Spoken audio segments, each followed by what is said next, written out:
Mushroom block gardening is a low-cost, low-tech method for growing food and can be used to build a healthy soil ecosystem for your vegetable garden or a variety of landscaping plants. In this video, I'll demonstrate how you can utilize spent mushroom substrate to grow your own mushrooms outdoors seasonally, build a raging compost pile, or enhance an existing garden bed. I'm Scott from New Garden Road, always out here to inform, inspire, and elevate you. Encouraging biodiversity and restoring habitat is my mission.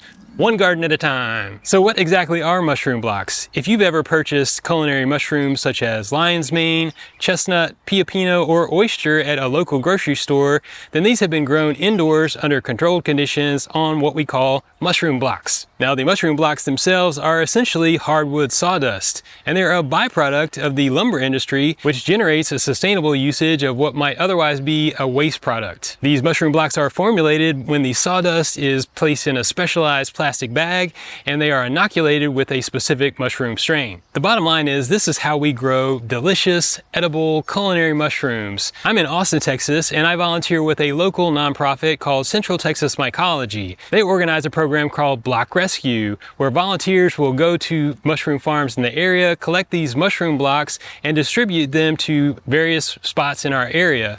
These can be used by schools, churches, residences, community gardens, or can be taken home to grow more mushrooms. If you're in the Austin area, you can check their website for over 50 pickup locations. So these mushroom blocks are not limited to growing food, but they can enhance ecology, and overall this program is a great way to divert waste from the landfill. I want to highlight many ways that you can use these in your garden, but most folks are interested in how they can grow more mushrooms. I've taken a really lazy approach to this, and I like to focus on seasonal outdoor mushroom production. There are a few things that you have to look out for, and number one is air circulation. Each one of these bags is probably already cut open because they've been harvested from at least once. They also will have a patch on there for ventilation, and that's going to be essential to the process. The next factor is going to be humidity or moisture, and light is also a factor. You don't want to have these blocks outside in full sun. You want to have them in dappled light or a shady spot. I recommend that you keep them off the ground directly, put them on a bench or a block somehow. This will help to curb the attraction from ground-dwelling insects, which are really just going to come along and help to break down the organic matter that's in these blocks. But more on that later. I've devised a method for growing them on my front porch, which is north-facing, under a pecan tree. There's plenty of shade, and I'll take some blocks or some planter pots turned upside down. And what I really like to do is take some 10-20 seed starting trays, and I'll set the mushroom blocks in the plastic in those trays and cover them with a seed starting plastic dome. This aids in holding in the moisture and humidity. I have experimented with taking the plastic bag off and using the dome exclusively, and that can also work too. But this also depends on the environmental conditions that you're experiencing, which points to the time of year which makes this the best option for you. And here in Central Texas, I like to start this process maybe late October, the month of November, into what is now early April. When we start to trend warmer and drier, it can be more difficult to have these blocks produced for you. They like the cooler temperatures, they like the seasonal rains, and they like low light. And from there, I really just let them do their thing. I don't do too much to them other than I have a pressurized spray can that I'll come along and kind of mist the area. I don't mist the mushroom blocks directly. I kind of around them, just offer this some humidity. I might do this once or twice a day, but most often I'm looking for a forecast of rain because that's when they will really start to do their thing, and they will do what's called pinning. You'll see little, almost like bowling pins, and they're baby mushrooms, which will quickly develop over the course of 3 to 5 days, and then you'll be harvesting them. I also wanted to mention that sometimes you'll pick these blocks up from a spot and you'll see that they have a lot of mushrooms. They look like they're pinning, but they might be kind of dry. They might be leftover from the initial harvest. This is a block of pioppino, which are typically open at the top like this. If I come in here and find a lot of these dry mushrooms, I'm usually wanting to peel them off, and that is going to make way for fresh fruiting. So they're not necessarily going to produce for you. They might start to mold over time. It's a good idea to kind of peel these off, and that will trigger more fruiting. Now all of this takes some practice, and when I first started, I had a good bit of intrepidation. Was this safe? Is it grossing me out? You know, I had all these factors that I had to work through, but over time I've gotten used to it. And for me, this is a very rewarding thing to do, because not only am I reducing what might be going to a landfill and creating, you know, greenhouse gases, I'm growing some healthy food for myself. And I love all of these mushrooms. Many folks ask which one is the best, but I think they're all great, and they're culinary mushrooms for a reason, and that's why the mushroom farms are growing them and selling them to stores. Over time, you might find you like one in particular, but generally the way I see it is if you're able to grow mushrooms from one of these blocks at home, you're gonna be so excited you probably won't really care what variety it is. You'll just be happy that it happened. Another question that I often get is how many times will they fruit, or how much will you get? While the actual volume will vary, I typically see these blocks go on to produce at least once, if not twice. But beyond that, I think it's easy to assess that you can pitch them in your compost pile or your garden and go get some more mushroom blocks, because there are around 10,000 of these being produced each week, so they are plentiful. You can get out there and get involved and get some fresh ones. Knowing when to harvest the mushrooms does take some practice, but generally with the oyster mushrooms and some of the other varieties like the piopino and the chestnut, what you'll see is as they grow and develop, which will happen rapidly, they will start to curl up. And at that point, they will start to emit spores. And that's kind of a turning point for them. So you want to monitor them really closely.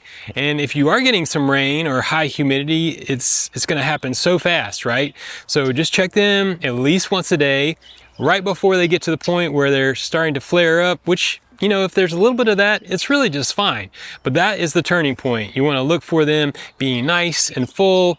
And before they get to that point, you're going to harvest them. And you do that by simply peeling them off of that block. The mycelium, which is the white substance that you see all in this block, is essentially the root structure of the mushroom.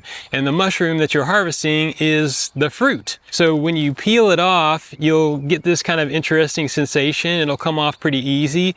And when you bring that into your kitchen, you simply take a sharp knife and you cut off that bit that's got a little bit of the substrate on it. And then you're ready to use it for cooking. Sometimes I bring these blocks home, and depending on how they're open, I may roll them up a little bit and clip them just to kind of give them a little bit more of a way to trap that humidity. But I'll also put some under the domes that I mentioned, but I only have 2 of those, so I get greedy sometimes, and I can see these mushrooms are ready to produce. So that's another thing that you can do if you don't have one of those seed starting domes. You can have a respiratory irritant effect from these mushroom blocks. I am not personally one who wears a mask around them, but when I'm transporting them in my vehicle, I will, leave the windows cracked and open. And when I'm working with them in the garden, it's really just like any other organic material in my garden. Sometimes I get irritated by the leaves, by dust, and the mushroom block substrate. So I just want to throw that in there, because if you are sensitive along these lines, wearing a mask can help you and protect you from that. I want you to stay safe.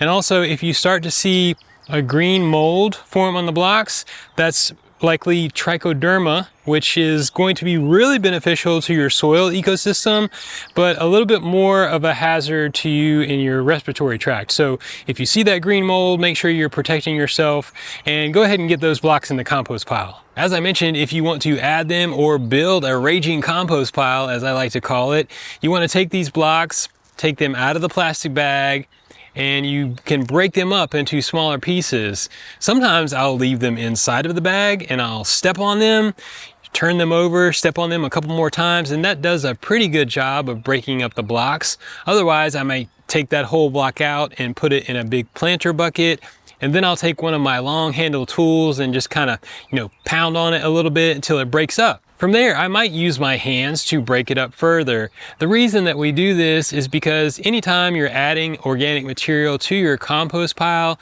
breaking it down into smaller pieces is really helpful to speed up that process, because all of those microbes and shredders in your compost pile they don't have big mouth parts if they have them at all. So by breaking them up into smaller pieces, you're assuring more surface area, and that's going to enact a more rapid decomposition. If you want to get kind of wild like me, I've even gone as far as using a compost sifter to kind of grate those mushroom blocks. I might take pieces of it and grate it like a cheese grater, and that's a really great way to get them into a much smaller size. And from there, you're going to layer in this spent mushroom substrate just like you would a element of carbon or browns. So each time you're adding greens to your compost, such as kitchen scraps, you want to add twice as much in the amount of browns or carbon. So I'll have a pin back here where I've got some mushroom blocks just waiting to go. They may have produced mushrooms for me already, and I've just kind of pitched them in there afterwards. But when I go to add elements to my compost pile, I'll take one of those blocks, I'll break it up, and I'll mix it in accordingly. And you do want to mix it in slightly, incorporate them, but generally a 2-to-1 ratio of browns to greens is the way to go. You can build a compost pile with these all at once, and that's a great way to get things cooking. Sometimes we might build what's known as a Johnson-Su bioreactor. Now that sounds really technical, and it does have a lot of science behind it, but it's fairly easy to construct. You are going to start with a pallet. You want to level that on the ground, and you're doing some type of pin, whether it is hardware cloth or fencing, and you want to line that with some type of material. I have been wanting to use coffee sacks for this because it's a natural fiber, and that will help to hold in the mushroom block substrate and other carbon elements that you add. You also need a central air chamber, which can be used by rolling up some of that fencing or hardware cloth and putting it directly in the center. And from there, you're just mixing and layering the mushroom block substrate, leaves, wood chips. You don't want to add too much nitrogen to this process at all. There is some nitrogen in those mushroom blocks, so this is highly carbon-based in its method, but this will really create a big pile that, as long as you keep it moist, we're talking about probably daily watering here in Central Texas over the course of a year. Yes, it takes a lot of time. That's going to sink down by, maybe 5 times, get down to a really small amount of material that will be really full of indigenous microbes that you can then either add to your garden or containers directly or make a compost extract. I've got a great video on how you can do that. It's very simple to do, and it's a great way to disperse these healthy microbes to your garden on a large scale with a small amount. Can they be added directly into garden beds or containers? Yes, they can, but I do want to offer some best practices for this approach. Number 1 would be to mix them with some compost, whether or not you've generated your own or you've got some from the store. Mix those together so you'll have a little bit of inoculation from that compost to help to foster rapid breaking down of the mushroom block substrate. If you want to use the substrate directly in your gardens, you just want to add a small amount, like you're adding compost, roughly 1 to 2 inches at a time. And I think it would be best at that point to cover it with a good layer of leaves or mulch. This will help to maintain moisture, which will convey to the process of cycling the nutrients in that mushroom block. In either case, remember that they are going to break down slowly over time. The worms in your garden soil are simply going to love this mushroom block substrate. Anytime I've added it to my garden beds and I go in there throughout the season, I'm finding them, and I know that's what they're after because they love stuff like that. They're very similar to leaves that you might integrate, whether or not you make leaf mold or you're simply mulch with those. And when you have these worms in your garden beds, you really have a healthy soil microbiome going on there. You can use these blocks in other areas of your landscape, whether or not you have perennial native planting beds or trees or shrubs. You can add them in the same manner in which I described you would add them to the vegetable garden. If you've got an existing layer of mulch, it could be beneficial to pull that back so you have direct soil contact with that substrate. And that's the way I like to add compost. So again, there's some similarities in how you would apply it. And if you're planting some new trees or shrubs, this is a great way to employ them. Simply get those in the ground as you would, and once you've backfilled with everything, take this mushroom block substrate and break it up, mix it around the root zone, and then cover it with a nice thick layer of mulch. and that is going to become a slow release source of nutrients that will help to build that soil, enhance the microbiome, or all those microbes that are cycling the nutrients in the substrate and in the mulch, which will be conducive to the healthy growth of your trees. Will mushrooms start to grow if you use these in your garden or landscape? Maybe, but it's going to mean that you have the right environmental conditions there, and also the type of mushroom will make a difference. For instance, the oyster mushroom really tend to do a lot better, and if you have one of the native species of oyster mushrooms, the white one, then you're more likely to see those pop up from time to time. One of the most important things to understand with these mushroom blocks is, while you might be less likely to grow these culinary mushrooms by implementing into your garden soil, you will be adding organic matter that will feed indigenous saprophytic fungi. Saprophytic fungi are the ones that are breaking down organic matter and cycling nutrients. So while the oyster or the lion's mane or some of those other varieties are what's breaking down the sawdust in that block, all of that will go into your soil, and while it's food for those culinary mushrooms, it's also food for your indigenous fungi. In many urban spaces, our soils are bacterial dominant, and that's early in the process of transitioning to a healthy soil. We want more fungi in our soil, so by utilizing the mushroom block substrate, you can enhance that and build that for a healthier, more resilient garden. And I want to talk about how you can use these blocks to build soil for a raised bed. You know, a lot of times you can get raised beds from companies like Vigo Garden, which I do have an affiliate link and a discount you can check out in the description below. If you get those in the 32-inch height, then you've got a lot of volume to fill there. And for some folks, they like to use things like, chunks of wood or tree stumps, things of that nature, which will break down slowly, very, very slowly over time, because again, these are big chunks of organic material. Remember what I talked about, breaking things up into smaller sizes for rapid decomposition. This is where those mushroom blocks come in, because not only are they a little bit lighter, are they easy to break up and will break down faster, they will attract all those microbes and players, and they will feed your soil biology and eventually turn into more of a healthy garden soil. And for me, what I like to do is layer them in with a little bit of compost. So these blocks can do a good job of taking up the volume. And then when you get to a level of about 18 inches before the top of your raised bed, then you can go in with a pure soil mix, and that will be perfect for planting your vegetable garden. I keep thinking of more details to share with you, and I know you're going to have more questions, but I just want you to know that your best teacher is going to be the experience itself. Go into this with an open mind. You will find some resources out there beyond this video, certainly other ways that you can, formulate a low-tech approach to growing these mushrooms or implementing them in your garden. Let experience be your teacher and just get out there and try it. We got the mushroom. Healthy, healthy, healthy. That's good. We're getting there, Scotty. Yeah, not